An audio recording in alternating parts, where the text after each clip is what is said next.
አሜሪካና ኢራን ዛሬ እንዲህ ለደም የሚፈላለጉ አገሮች ከመሆናቸው በፊት አንተ ትብስ የሚባባሉ ጓደኛሞች ነበሩ። አሜሪካ ለኢራኑ ንጉሥ ሻህ መሐመድ ረዛ ፓህላቪ ልዩ ክብር ነበራት። ንጉሡ በአካባቢው የአሜሪካን ጥቅም የሚያስጠብቁ የአሜሪካ ዓይንና ጆሮ ተደርገው ይቆጠሩ ነበር። አሜሪካ እጅግ ዘመናዊ የሆኑ የጦር መሳሪያዎችንም ትሰጣቸው ነበር። ለአብነት በወቅቱ ዘመናዊ የነበረውን ኤፍ-14 የጦር ጀትን በዓለም ላይ መጀመሪያ የሸጠችው ለኢራን ነበር።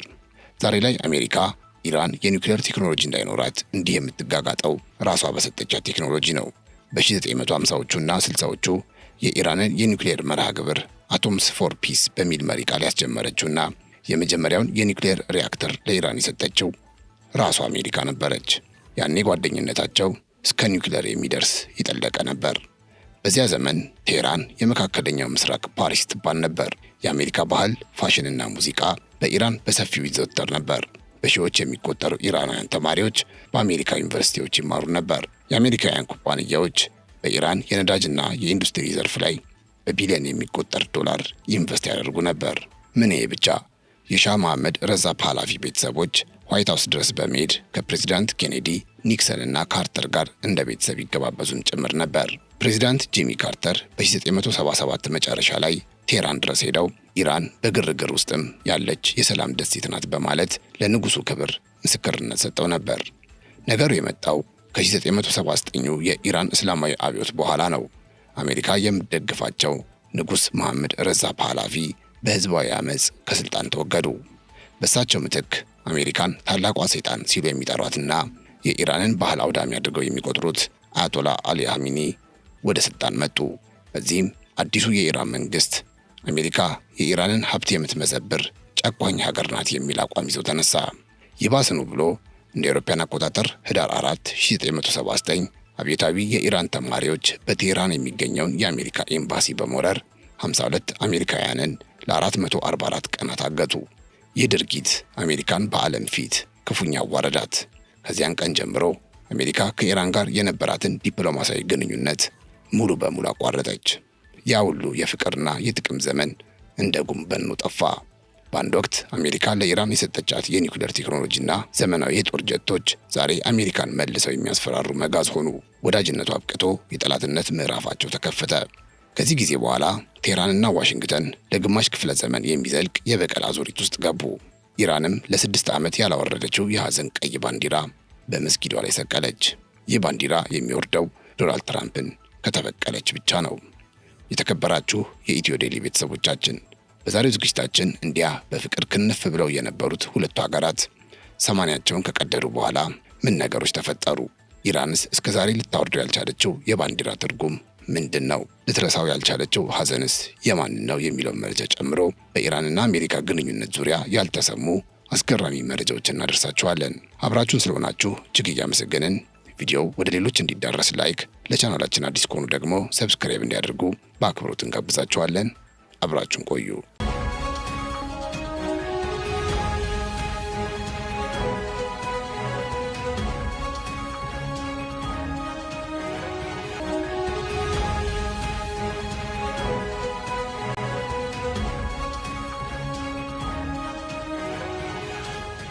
በኢራን እምነትና ታሪክ ውስጥ አንድ ልምድ አለ።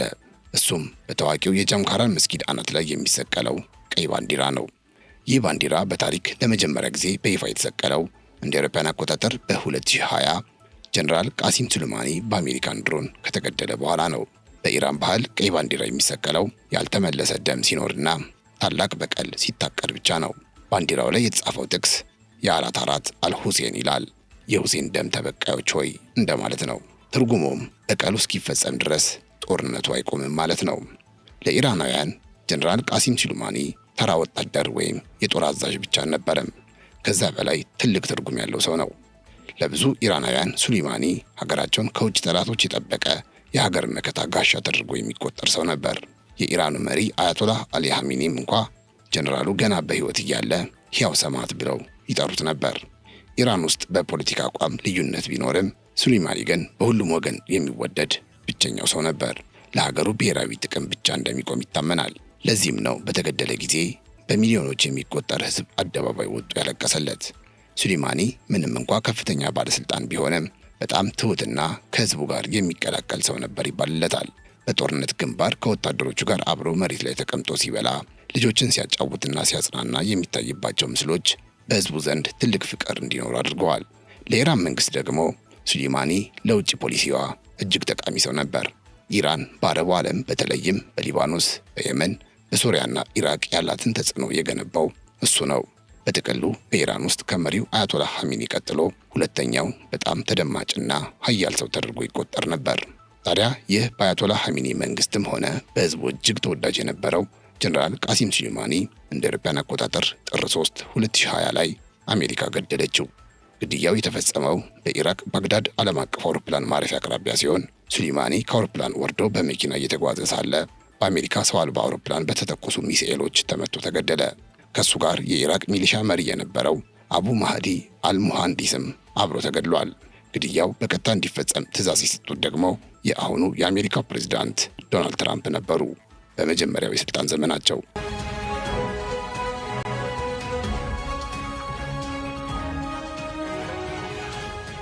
ለኢራን ሱሌይማኒ መገደል ማለት ልክ አሜሪካ የሀገሪቱን ምክትል ፕሬዝዳንት ወይም የመከላከያ ሚኒስትር እንደማጣት ያለ ነው። በዚህም ምክንያት ግድያው በተፈጸመ በጥቂት ቀናት ውስጥ ኢራን በኢራቅ በሚገኙ የአሜሪካ ጦር ሰፈሮች ላይ የሚሳኤል ናዳ ወረደች። ከዚህ ሁሉ በላይ ግን የትራምፕ ስምን በጥቁር መዝገብ መዝግባ ያዘች። ከዛ ጊዜ በኋላ ትራምፕ በሕይወት እስካለ ድረስ የሱሌይማኒ በቀል አይቆምም የሚል ቃል ገቡ። በጃምካራን መስጊድ ላይም ቀይ ባንዲራ ተከሉ። የኢራኑ የጃምካራን መስጊድ ቀይ ባንዲራ ዝም ብሎ ጨርቅ አይደለም። በኢራን ፖለቲካና እምነት ውስጥ ትልቅ ትርጉም ያለው የደም በቀል አዋጅ ነው። ይህ ባንዲራ የሚሰቀለው አንድ ትልቅ መሪ ተገድሎ ደሙ ሳይመለስ ወይም በቀል ሳይፈጸም ሲቀር ብቻ ነው። በቀሉ እስኪፈጸም ድረስ ባንዲራው አይወርድም። በፋርስ ወይም በፐርሺያን ባህል ቀይ ቀለም የመስዋዕትነትና የደም ምልክት ሲሆን ባንዲራው በቀንም ሆነ በሌሊት እዚያው የመስጊዱ አናት ላይ እንዲውለበለብ ይደረጋል። ይህም ለኢራን ሕዝብ የመሪዎቻችሁን ደም እንዳትረሱ የሚል ማስታወሻ ይኖረዋል። ታዲያ ከቅርብ ጊዜ ወዲህ ሁለቱ ሀገራት ወደ ግጭትና ዛቻ ከገቡ በኋላ በዓለም አቀፍ ሚዲያዎች በኩል በስፋት እየተዘገበ ያለ አንድ መረጃ አለ። ይህም ኢራን የአሜሪካውን ፕሬዝዳንት ዶናልድ ትራምፕ ላይ የግድያ ዛቻ አሰማች የሚል ነው። ከትናንት ጀምሮ ደግሞ እንደሚዘዋወረው መረጃ ከሆነ ኢራናውያን ቡሌት ወንት ሚስ ዚስ ታይም የሚል መፈክር በስፋት እያሰሙ ይገኛል። በአሁኑ ዙር እንኳ ጥይቱ አይስትም እንደማለት ነው። ኢራናውያን ጥይቱ አይስትም የሚሉት ዶናልድ ትራምፕ ለምርጫ ቅስቀሳ በፔንሲልቬኒያ ግዛት በትለር በተባለ ቦታ ለደጋፊዎቻቸው ንግግር እያደረጉ በነበረበት ወቅት ተፈጽሞባቸው የነበረውን ጥቃት በማስታወስ ነው። የዛኔ ማቲው ክሩስ የተባለ የ20 ዓመት ወጣት ከንግግሩ መድረክ 150 ሜትር ያህል ርቀት ላይ በሚገኝ ህንፃ ጣሪያ ላይ ሆኖ የመግደል ሙከራ አካሂዶባቸው እንደነበር አይዘነጋም።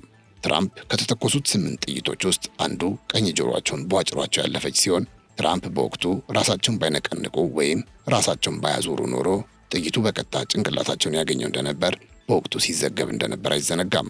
አሁን ኢራናውያን ጥይቱ በዚህኛው ዙር አይስትም ሲሉ በባለፈው ጊዜ በጭንቅላትና ጆሮ መካከል በነበራት ሚሊሜትር ልዩነት ተረፍክ፣ አሁን ግን ያ ዕድል አይኖርም እያሉ እንደሆነ ዘገባዎቹ ያሳያሉ።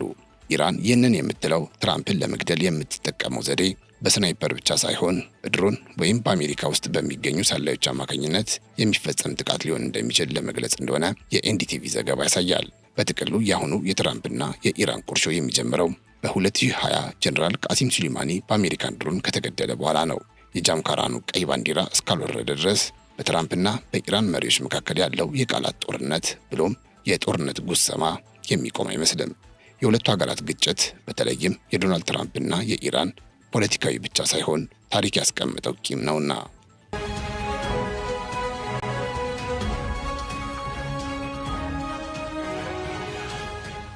ኢራን በአሁኑ ሰዓት በውጭ ጠላቶቿ ዛቻና በውስጥ ህዝባዊ ተቃውሞ እየተናጠች ትገኛለች። በመላ ሀገሪቱ እየተካሄዱ የሚገኙ ተቃውሞችን ለማስቆም በሚደረገው እርምጃ እስካሁን ቢያንስ 538 ሰዎች እንደተገደሉ ይነገራል። ይህ ቁጥር ምናልባት እጅግ ከዛ የጨመረ ሊሆን ይችላልም ተብሏል። ኢራናውያን ዋናኛ ምክንያታቸው የሆነው የኑሮ መወደድን አስመልክቶ የጀመሩት ተቃውሞ 3ኛ ሳምንቱን ተሻግሯል። ታዲያ እስካሁን በመቶዎች የሚቆጠሩ ሲገደሉ ወደ 11,000 የሚጠጉ ደግሞ ወህኒ ቤት መውረዳቸውን መረጃዎች ያሳያሉ። በአሜሪካ የሚገኘው የሰብአዊ መብት አክቲቪስቶች ዜና ኤጀንሲ HRANA ባወጣው በዚህ መረጃ ተቃውሞ እየተባባሰ መምጣቱንና በከፍተኛ ደረጃ የሰብአዊ መብት ጥሰት እየተደረገ ነው ብሏል። ይህ የሰብአዊ መብት ጥሰትም እጅግ እንዳሳሰበው ነው የገለጸው። በእርግጥ ይህ ተቋም አሜሪካ በቅርቡ ወደ ቬንዙዌላ ገብታ የሀገሪቱን ፕሬዚዳንት ኒኮላስ ማዱሮን እንደዛ እያንገላታች ስታወጣ ስለ ሰብአዊ መብት ጥሰት ያለው ነገር አልነበረም። የሆነ ሆኖ እስካሁን በተቃውሞ ሳቢያ ከተገደሉት ወደ 600 ከሚጠጉ ሰልፈኞች መካከል 48 የጸጥታ አካላት መሆናቸውን ይፋ ተደርጓል። በእርግጥ በአሁኑ ሰዓት በኢራን ኢንተርኔትና የስልክ መስመሮች ተቋርጠዋል። ይህም ከውጭ ሆኖ የተቃዋሚዎችን ሁኔታና የሚደርሰውን ጉዳት በግልጽ ለማወቅ አስቸጋሪ እያደረገው ሲሆን ዓለም አቀፉ የሚዲያ ተቋም አሶሲኤትድ ፕሬስም ይህንን አረጋግጧል። እየተከሰቱ ያሉ ሁነቶችን ጨምሮ የሟቾችን ቁጥር በትክክለኛነት ማጣራት እየቻለ እንዳልሆነ ያስታወቀው የኢራን መንግስት ደግሞ አጠቃላይ በሰልፈኞች ላይ የሚደርሰውን ጉዳት ቁጥር ለመስጠት ፈቃደኛ አይደለም። ተቃውሞ አሁንም ተባብሶ የቀጠለ ሲሆን ሰልፈኞች እንደገና በአገሪቱ ዋና ከተማና በሁለተኛው ትልቅ ከተማ በመውጣት ጎዳናዎችን ሞልተው ታይቷል ተብሏል። የአሜሪካው ፕሬዝዳንት ዶናልድ ትራምፕ በበኩላቸው ለሰልፈኞች ድጋፍ መግለጻቸውን ቀጥለዋል። ትሩዝ በተሰኘ ማህበራዊ ሚዲያ ገጻቸው ባጋሩት መልእክት ኢራን ከመቼውም ጊዜ በላይ ወደ ነጻነት እየተመለከተች ነው ማለታቸው የሚታወስ ነው።